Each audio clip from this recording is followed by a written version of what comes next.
कहती है अरे छोड़े के पहले कराई तो तोर पिटाई करा दे थाना में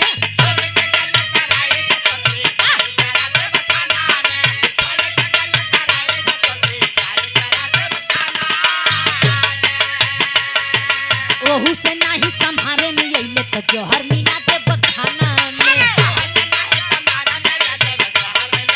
ओहो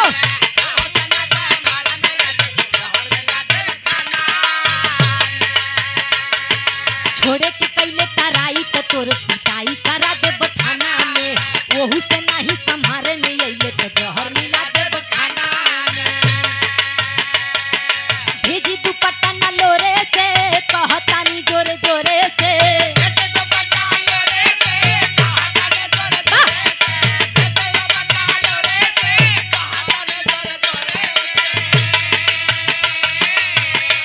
अरे भेजी दुपट्टा न लोरे से कहतानी जोरे जोरे से आवे पड़ी तोरा घोड़े से बर्बादी होई बाकी शादी होई मेरे तोरे से ओहो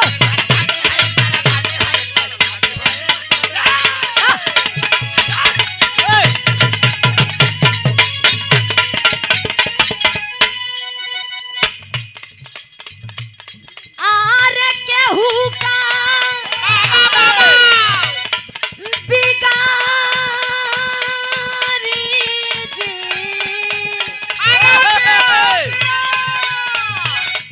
आरे केहू का बिगारी जी राम नाथ करी है जे राम नाथ करी है जे केहू का बिगारी जी राम नाथ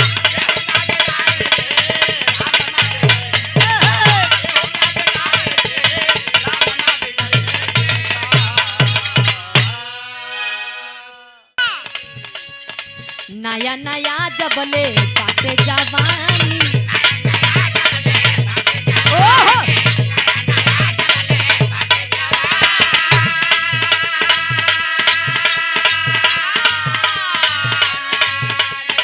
एक भर लूटल हरिया ये रानी ओहो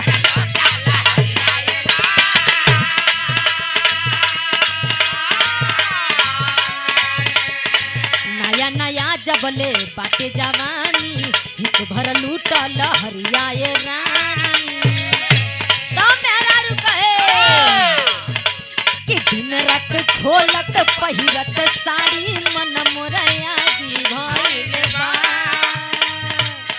ए हो कि दिन रात खोलत पहिरत साड़ी मन मोरया जी भइल बा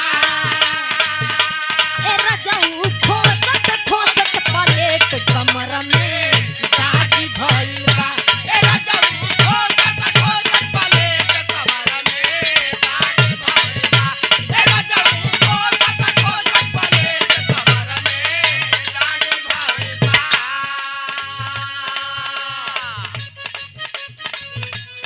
वाह देखिए हमारे गुरुजी गीत बदल ले कोनो दुल्ही अपने दुल्हा पे बड़ी खुश बड़ी दुल्हा से कहे अरे का कहे हो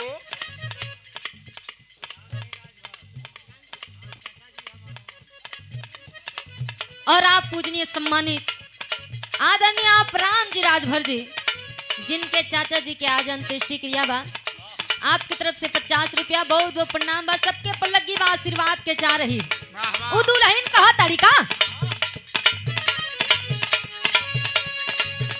अरे जुग जुग जियो मोरे पिया जी खुश कर दियो मोरा जिया जी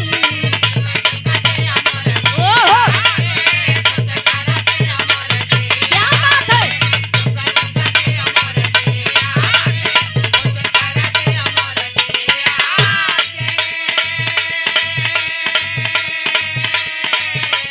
सुगानियन पढ़ावल तोहके लागे कि सेट कर दिया जी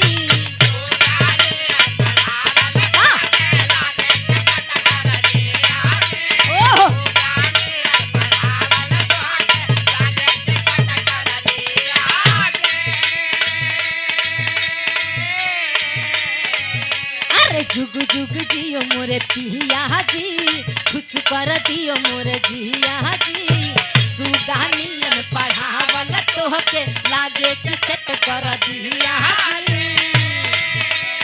तब मरद कहे सारा दुनिया यही परती कलाकार। हेलो, बड़ा ही बढ़िया बढ़िया वर्ड से गीत सुने के मिलल। बड़ा बढ़िया बढ़िया बातों सुने के मिलल। वाह वाह रे बात। धुन पर धुन। वाह वाह। बाबा दादा लोग की जमाने का सुने के मिलल है। वाह पुरान चीज क्या बात है। अब मन का नाती पोता है जो तो सुनिए के गावल जाए। हाँ हो। नाती पोता। नाती पोता माने दूसर चीज हो जाई। वो शुद्ध हिंदी शब्द है।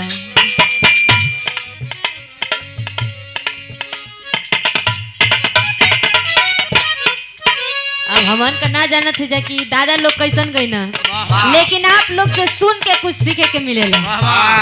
बड़ा ही सुंदर सुंदर गीत सुने के मिलल, बड़ा ही सुंदर बिरहा सुने के मिलल। हमरे मास्टर साहब कोनो गीत का संकेत करत हैं। हमरे यूट्यूबर भैया लोग हमन आप लोग के भी कोनो पता हो जाए। हमारे कवि जी श्यामलाल गुरु जी 100 ग्राम दे दो हमके। अशोक भैया बैठल बने, गोविंद भैया हैं। वो तो मुहा में कुछ ले ले बना। बड़ी दूर दूर से आप लोग आए हैं। मास्टर साहब गीत बजैली कोनो दुल्ही कहा तरीका कहे मास्टर साहब। दुल्ही कैसे कहती है? अपने मर्द से कहे। वाह का कहे?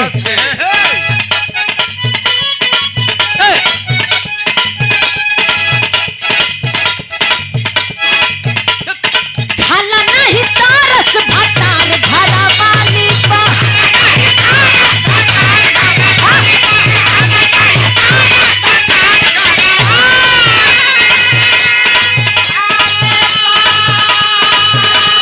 लाग जाई करहन जमानी हरियाणी बा। ओहो।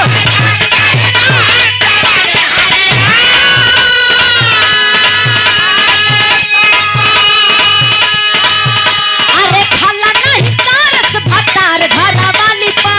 लग जाई करहन जमानी हरियाणी बा। अरे लिखले बदेवरा देवानी बा। ए लिखले बदेवरा देवानी बा।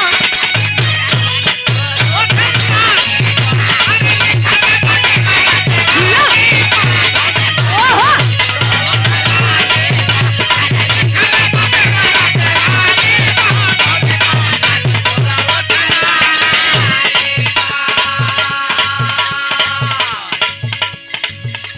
दुल्ही अपने मर्द से कहल।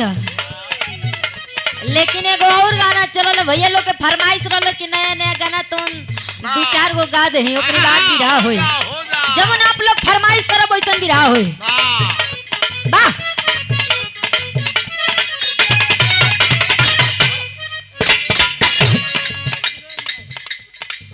और आप पूजनीय सम्मानित सुरेंद्र राजभर जी, आपकी तरफ से बड़ा ही सुंदर 51 रुपया के पुरस्कार, बहुत बहुत प्रणाम है। सबके पर लगी बा आशीर्वाद के चाह रही। मास्टर साहब गीत बदल रहे। नया नया जब कोनो चीज रहेला तो ओकर कुछ मिजाजे अलग रहेला। ओकर मजा कुछ अलग मिलेला। मर्द मेहरारू से कहे कि ये हो कवि जी सही की गलती। जबले जवानी बतबले ओकर फायदा उठा लो, न तो बुढ़ाई आ जाए तो कोनो मजा पानी ना मिले। मर्द कहे का कहे?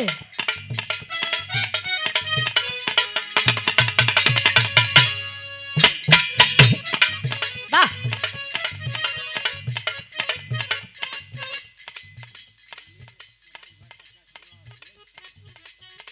अनिल राजभर 50